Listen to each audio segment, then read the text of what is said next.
Lots of people are confused as to the history and meaning of the word conservative, even many people who mistakenly refer to themselves as conservatives.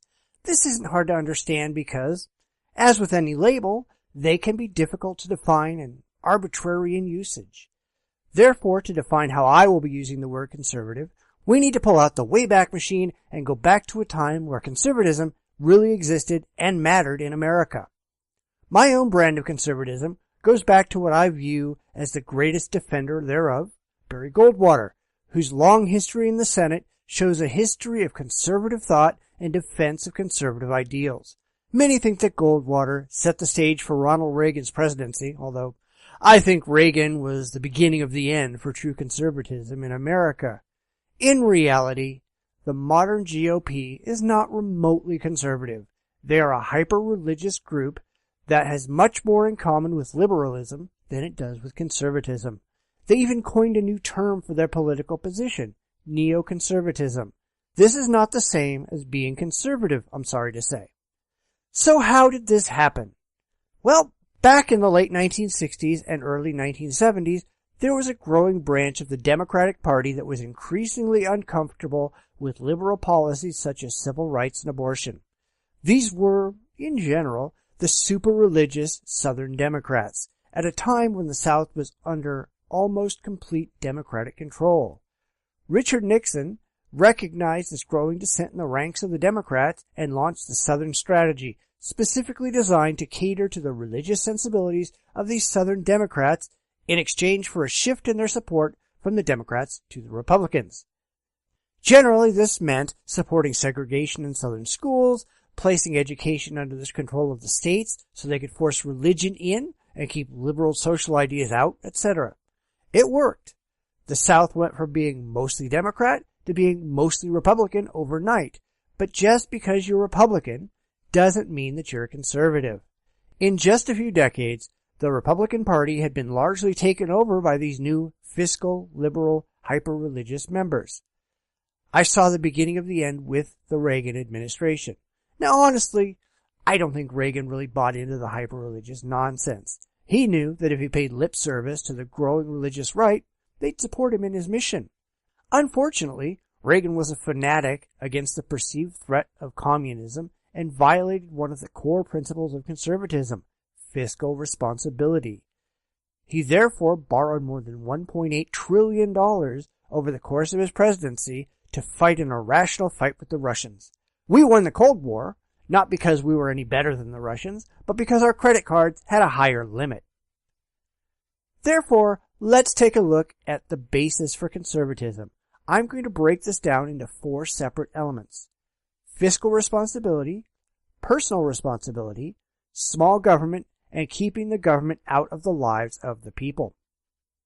Fiscal responsibility is simple. It means you live within your means.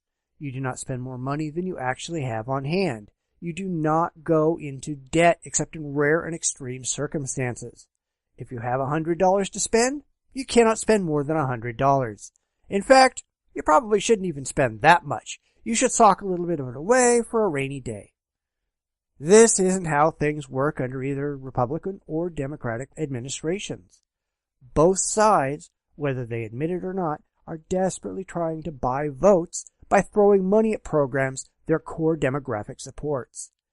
For the Republicans, this has traditionally been military expenditures. For the Democrats, this has been social programs. Neither party is at all concerned whether the programs they're funding actually have a legitimate use or actually work. It's all about social engineering, not a credible and responsible use for the nation's money. Personal responsibility requires that one be responsible for one's own self and interests. It requires that one be responsible for one's own actions and the consequences thereof. If you make a mistake, you're responsible for what comes of making that mistake. It's a learning process where you make a mistake, you pay the price, you don't make that mistake again.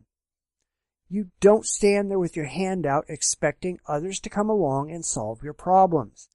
That doesn't mean we can't have a rudimentary social safety net to catch you when you fall. We certainly can and should do that. It means that we put you back on your feet and you're expected to deal with your faults and failures like an adult. Unfortunately, that's not what happens in the United States these days. Both the Democrats and the Republicans have their own pet projects that they protect from the harsh ravages of reality. For Democrats, it's the poor and downtrodden. For Republicans, it's corporate interests. In both cases, it's not conservative. Those who take the risks and succeed ought to get the rewards because they've earned them. It makes no rational sense whatsoever to reward people for not actually succeeding.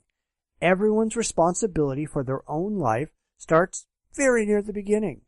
Nobody says life is fair and that everybody ought to have the same opportunities to go from the ghettos to being a billionaire. But certainly everyone has an opportunity to improve one's own position, to work hard, and to succeed, and thus start their children off at a better place than they themselves started out, and to teach their children the positive lessons that they learned. Success isn't about rising to the top in a single generation. It's about incrementally improving the situation of your family line and those around you. Small government is something often attributed to libertarians, and to be honest, as the GOP became increasingly liberal, a lot of conservatives did move to the Libertarian Party or started identifying as libertarians in protest. That doesn't mean that I find the Libertarian Party to be particularly conservative in its platform or beliefs, but that's a subject for a later video. There are people, again, largely among the libertarians, who treat the government like an insidious alien entity who exists to rob Americans of their rights and pluck money from their wallets.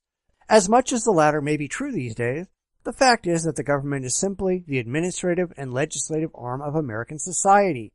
It is the way it is because we've collectively allowed it to be that way. It is our job as we the people to send representatives to Washington, D.C. that we think are going to do what we want done, and to hold them accountable if they fail in their duties. This is our failure as a collective society.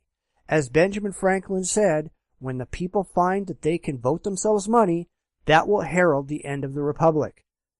Unfortunately, this is where the American political system has gone. As I said earlier, the political parties are just buying themselves votes. They make promises of government checks and political kickbacks, and the people, thinking only of themselves and in the extreme short term, vote these criminals into office. The American memory is so short that when these people don't even keep their promises, we elect them anyhow. That's why 96% of incumbents in 2014 were voted back into office, even though congressional approval was at 11%. A politician has to almost murder someone on TV in order to get kicked out of office. Keeping the government out of our lives is largely entangled with keeping the government small.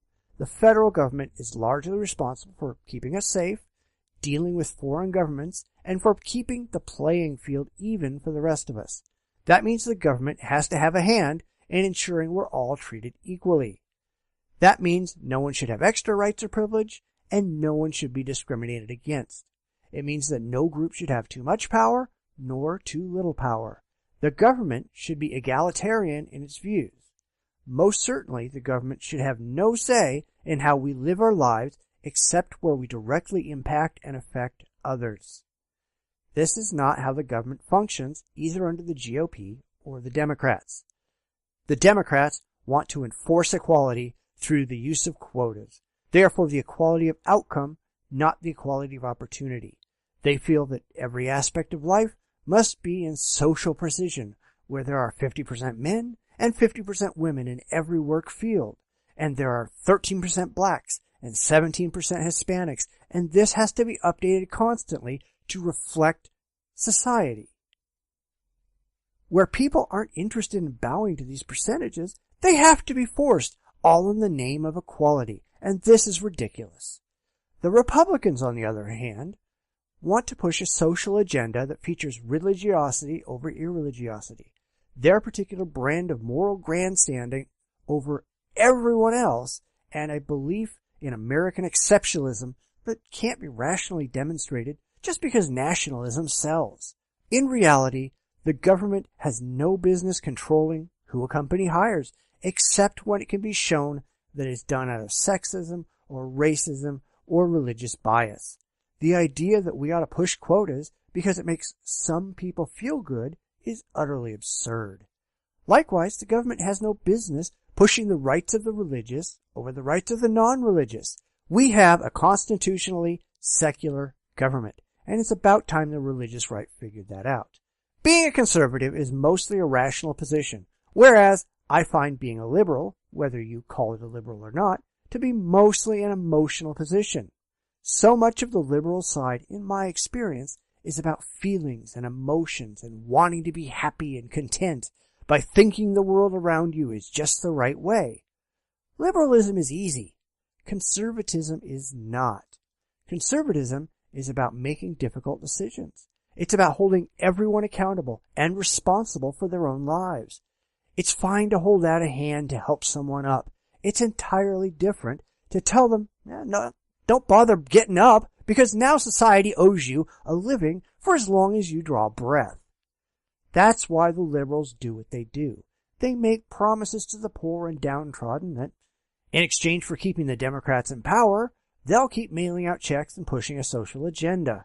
The Republicans, on the other hand, well, they do the same thing with corporate America. So long as those checks keep rolling in, the religious right are going to continue to keep the corporate coffers full.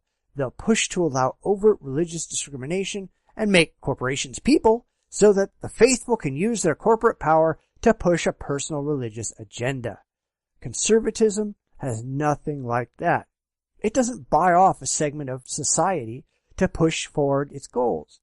It expects people to make it on their own, to work hard and be successful and make good life decisions. These are not the exceptions. These are the rules. It's unfortunate that conservatism is on the outs with society these days. I have ideas why this is the case, but as I said before, that's a subject for another video. Thank you so much for listening. If you have any comments or questions, please leave them below. I welcome video challenges and respond to rational, intelligent, and critically thought out responses. Stay tuned for my next foundational video, coming soon.